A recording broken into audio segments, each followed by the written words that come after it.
Okay, let's dive in. We've got some really interesting source material today, all focused on the lower body. That's right. Specifically, exercises that cover both performance enhancement and, rehab aspects. Yeah, and it looks like the sources really get into some maybe often overlooked areas. Plus, key techniques for knee health and just overall lower body strength. Exactly. We're talking about the tibia, the VMO muscle. Crucial stuff that doesn't always get the attention it deserves. So we've got articles, research bits, maybe some notes, or even video links in here. A real mix. And our mission basically is to unpack all this and pull out the most important nuggets for you, the listener. Right. We want you to leave this understanding how you can strengthen and protect your knees and how these methods can seriously boost your performance. Okay, so where do we start? You mentioned the tibia and VMO. Yeah, let's start there. The sources really hammer home how critical these are, but like I said, often neglected. The vastus medialis oblique, or VMO, That's the teardrop muscle, right? On the Mhm. inside, just above the knee. Precisely, that one. And the tibia itself, they're both just fundamental for knee stability. And they play a surprisingly big role in boosting your numbers on big lifts. Think squats, deadlifts. Hmm. And the sources say they're common weak points. Very common. There was this pretty striking point from strength coach Charles Poliquin mentioned in the material. Oh, yeah. He estimated something like 99% of his first-time clients had weak VMOs. Wow, 99%. That's huge. It really is. It just shows you how widespread this issue might be. And it's not just about hitting a plateau. Right, it's an injury risk thing too. Definitely. Weak VMOs are linked to a higher risk of injuries, even serious ones like ACL tears. It just Yeah. throws off the mechanics around the knee. Okay, so weak VMO equals potential problems. Oh. But the good news is, The good news, and the sources are clear on this, is that you can target these muscles specifically. You can strengthen them. so how do we do that? Where did the sources say to begin, especially with that VMO? Well, first step is activation, making sure the muscle is actually, switching on before you load it up. Activation. Yeah. Okay, how does that work? It's pretty simple, actually. The technique described involves sitting upright, maybe putting a squashy ball or even just a rolled towel between your knees. Mm-hmm. Then you clench your glutes and then gently squeeze that ball or towel. The key is feeling that VMO, that teardrop muscle just above the inner kneecap, tighten up. So you're consciously trying to contract that specific muscle. Exactly. And checking both sides is important, as you might find one side is, well, a bit lazy compared to the other. Especially maybe if you've had knee issues before. For sure. And you really want to feel that squeeze coming from above the knee, not just, adducting your thighs from the hip. That tells you the VMO is firing. Okay, that makes sense. Get it awake first. Then what? What exercises are highlighted for actually building VMO strength? The sources mention quite a few, grouped by movement type. But one underlying principle that comes up is this idea of loaded stretching. Loaded stretching, so stretching under load.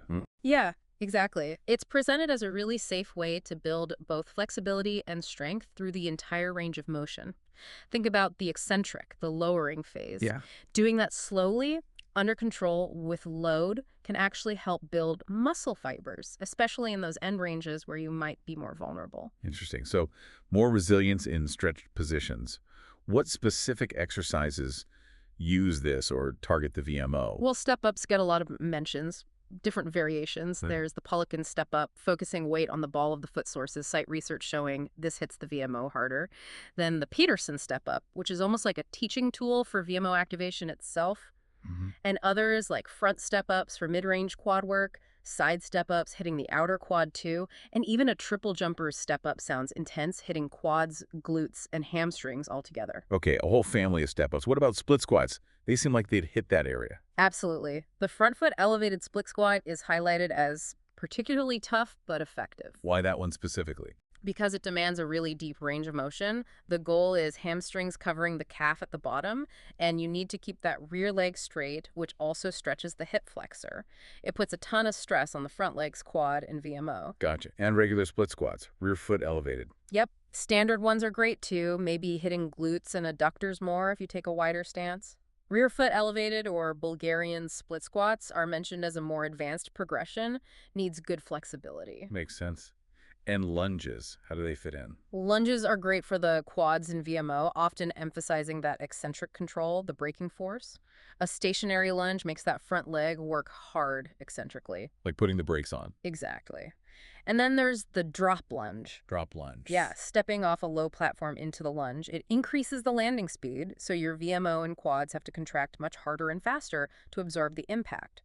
The sources pinpoint this as really good for VMO development because of that rapid force absorption need. Yeah, that sounds challenging. Mhm. And obviously, we have to talk about squats. How do squats play into VMO strengthening? Squats are fundamental.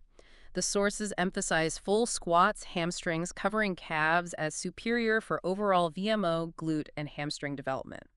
But there are tweaks. Like elevating the heels. I've seen that. Right. Heels, narrow stance increases quad recruitment generally. Where? Elevating the heels, though, that changes the mechanics. It lets you stay more upright, push the knees further forward over the toes. Which hits the quads more directly. Exactly, especially the VMO. The sources do add a note of caution, though high heel elevation might not be great if you have a history of knee pain, so listen to your body. Good point. And combining them, heels narrow and elevated. Yeah, sometimes called quad squats. The sources flag this as one of the absolute most effective quad builders out there. Okay. Any other sort of special VMO exercises mentioned? A couple stood out. The Klokov squat, Klokov squat. named after Dmitry Klokov, the weightlifter. You pause at the very bottom of the squat for like 3 to 8 seconds. Pause at the bottom. Why? It kills the stretch reflex. That natural rebound you get, gone. So the VMO, which is working hard down there anyway, and the quads have to initiate the upward movement from a dead stop.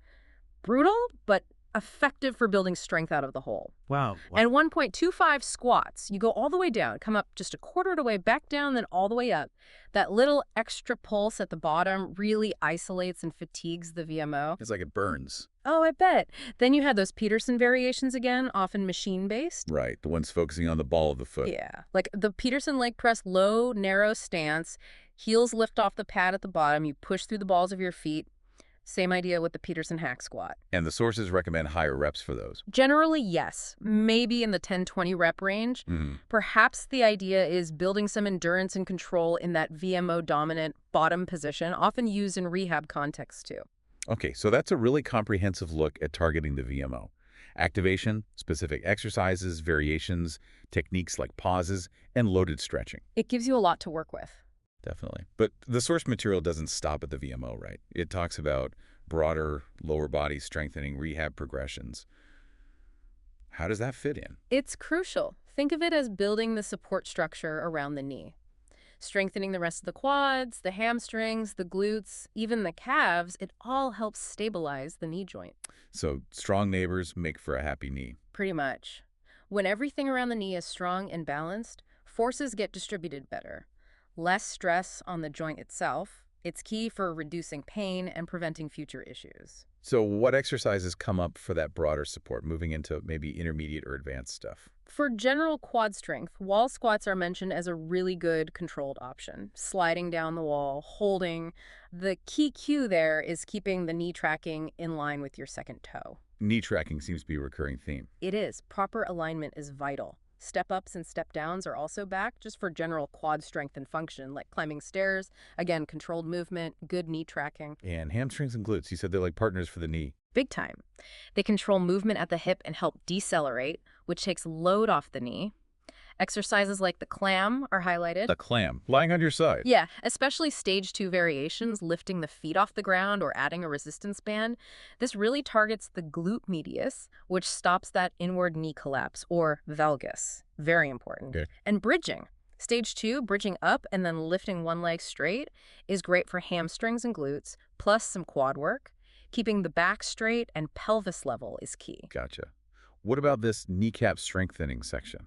It seems to directly circle back to that VMO activation. The kneecap clenches mentioned are essentially the ball clench drill we talked about earlier. Okay. So sitting, ball between knees, clench glutes, squeeze gently. Exactly. It's framed as the best place to start feeling that VMO engage right above the kneecap, making sure the squeeze comes from the knee area, not just the hips or inner thighs. Makes sense. And even calf strengthening gets a mention. Yep.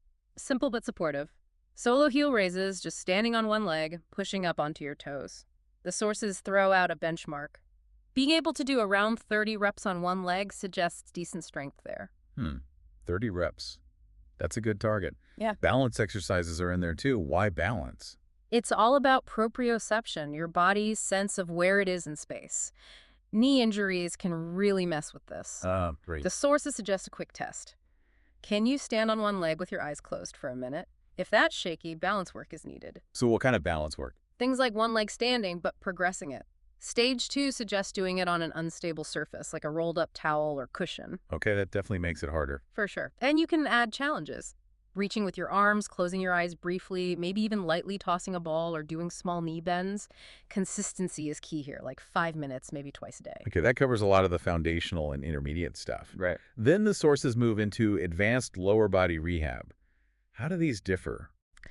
They basically take the movements and muscles we've talked about and increase the difficulty, more load, more range, more dynamic elements. Examples. Standard squats, but with a real focus on perfect form, maybe increasing depth or adding pauses.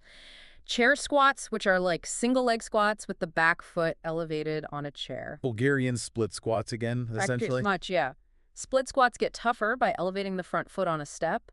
Lunges become advanced by stepping onto a box or holding weights. Oh. There's the lunge clock, lunging in different directions like 12 o'clock, 3 o'clock, 6 o'clock, etc., while keeping good form. Great for functional, multi-directional strength. That sounds useful for sports. Definitely. Also plank leg lifts for posterior chain strength and core stability. And finally, things like box jumps, often used later in rehab, like post-ligament surgery, to rebuild power and coordination. Sideways jumps, jumps over the box. So it really builds up logically. Activation, basic strength, balance, then more complex loaded and dynamic movements. Exactly. A whole pathway. And another big piece mentioned in the sources is hip flexors, stretching and strengthening them. Yes, that's a really important component that ties into lower body function and knee health.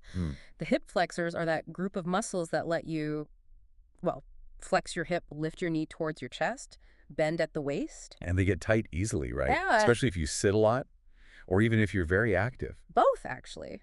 Sedentary lifestyles shorten them, but intense activity without proper stretching can also lead to tightness.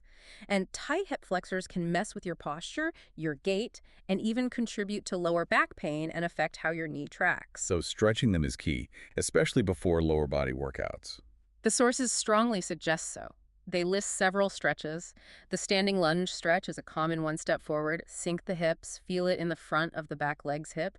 The kneeling hip flexor stretch allows for potentially a deeper stretch. Same idea, but back knee is on the ground. Then there's the seated butterfly stretch for opening the hips and inner thighs. Even a basic bridge, focusing on lifting the hips, can provide a gentle opening. Okay. And some lying stretches, too. A lying hip flexor stretch, where you pull one knee to your chest while the other leg stays straight. The reclined hip stretch, or figure 4, crossing an ankle over the opposite thigh and pulling it in, great for the piriformis too. And a low lunge twist is mentioned as beginner-friendly for opening hips and the low back. So lots of options for stretching. What about strengthening them? Why strengthen hip flexors? Well, strong hip flexors are crucial for movements like sprinting, jumping, kicking, and even just stabilizing the pelvis during lifts. They work with your core. Okay, so what exercises target them for strength? The hip flexor march is a core 1 lying on your back, supine, or standing. You march your knees up towards your chest, maybe against a resistance band. Keeping the core tight is key. Simple but effective. Yeah. The dead bug exercise is mentioned as a more advanced version, adding arm movements while lying down, really challenging core stability alongside the hip flexors. Ah, the dead bug coordination challenge. Definitely. And then the sources list a whole bunch of other exercises where hip flexors play a significant role, even if they aren't the primary target. Things like mountain climbers, crawling patterns, kettlebell swings, goblet squats, knee raises, leg raises, even using specific equipment like monkey feet for knee-ups or curls. So they're involved in a lot more than you might think. Absolutely. They're integral to so many lower body movements. Okay, so we've covered VMO activation and strengthening, broader support muscles like quads, hams, glutes, balance, advanced rehab, and now hip flexor flexibility and strength. How do we tie all these pieces together? What are the key principles for actually getting results from all this? The sources offer some clear takeaways. A big one we touched on. Exercises should be challenging, definitely, but not painful. Pain is a signal to stop or modify. Crucial distinction. Absolutely. Consistency is another huge one. You need to put in the work regularly. The suggestion is at least 4 times a week for maybe a month to really start noticing changes. Okay, patience is required. For sure. And working at the right level. Don't jump into advanced stuff if the basics aren't solid. Start where you are build from there. Makes sense. Don't let ego dictate the exercise choice. Exactly. And listen to your body. Don't overwork things. Rest and recovery are just as important. Plus, the sources encourage being a bit creative, Creative how? mixing and matching exercises based on how you feel, what equipment you have, what your specific goals are. It's not meant to be a rigid one-size-fits-all program, but more of a toolkit. I like that, a toolkit approach. Yeah. It really emphasizes understanding why you're doing an exercise and how it fits into the overall picture of strengthening and protecting your lower body, especially the knees. So to wrap up this deep dive, it seems the big message from these sources is about being intentional. Understanding the role of often ignored players like the VMO and hip flexors, and systematically working on them alongside the bigger muscle groups. Exactly. It's about moving beyond just general leg day exercises and getting specific with activation, targeted strengthening, improving flexibility where needed, and building robust support around the knee joint. From those initial activation drills all the way to advanced dynamic work. It really provides a comprehensive view, from rehab principles to performance enhancement. It does. It shows how focusing on these details can make a significant difference in preventing pain, overcoming plateaus, and unlocking better movement and strength. So for everyone listening, hopefully this gives you some concrete ideas and exercises to explore, tailored to where you are right now and where you want to go. Yeah, take what resonates, start slow if needed, and be consistent. Okay, final thought then. Considering how interconnected everything is down there, the VMO influencing knee tracking, hip flexors affecting pelvic tilt and stride, how might consciously improving just one seemingly small piece of that puzzle, like mastering that VMO ball clench activation before every leg workout, ripple outwards and unlock performance improvements you hadn't even considered in movements that seem totally unrelated, something to chew on?